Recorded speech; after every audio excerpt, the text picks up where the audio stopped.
have one final question for you, Sangeet. I think having done this for several years now, we can finally call this a series that you've been doing with Standard Bank, and we hope there will be more. Just this reflection, what are some of the key shifts you've observed in the African landscape since the last paper was published in 2020? Are you encouraged by the progress that you've seen in the country and the continent? Yeah, absolutely. I think Africa continues to be the next frontier for the platform economy, and the story of why Africa is ripe for the platform economy has been widely touted. I mean, there's a huge untapped potential in the service economy in Africa, which can be organized very effectively through platforms. There's a large potential for financial inclusion. There's a large potential for getting value created by just getting to digital identity. So one of the things that we've seen in other markets, which is now starting to happen in Africa, is just the idea that if you want to move down this path of the platform economy, you'll have to think about what role governments play and what role the private sector plays. We've seen different rates of evolution in different markets. Arguably, you could say that in developed markets, governments had already figured out identity and payments way before we thought about platforms.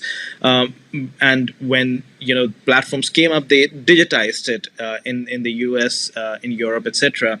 On the other hand, in countries like China, governments didn't ever figure that out well, but the big platforms sorted out payments in a really big way, in a way that banks never could, and that created the infrastructure for the platform economy.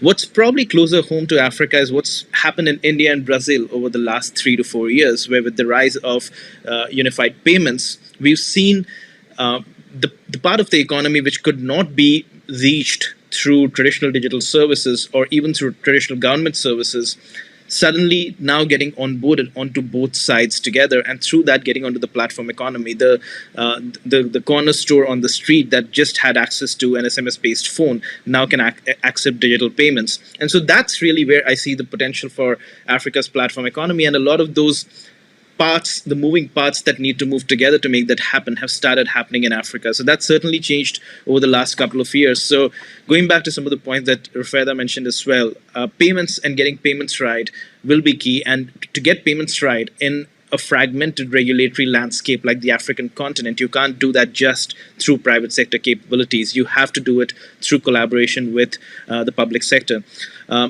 Having said all of that, I'd say that 2022 is a really interesting time to start betting on Africa, because we've oversold the platform story in other parts of the world. We've seen how investments have played out when the cost of capital was low. Now the cost of capital is high, and capital and cash is seeking high growth markets where you can actually continue to see the growth that justifies the risk, whereas in a lot of other markets that growth now seems to have leveled off. And I believe that Africa continues to pose or provide that opportunity for really high growth in a high cost of capital environment. And so that's why I would remain bullish for Africa over the next decade or so.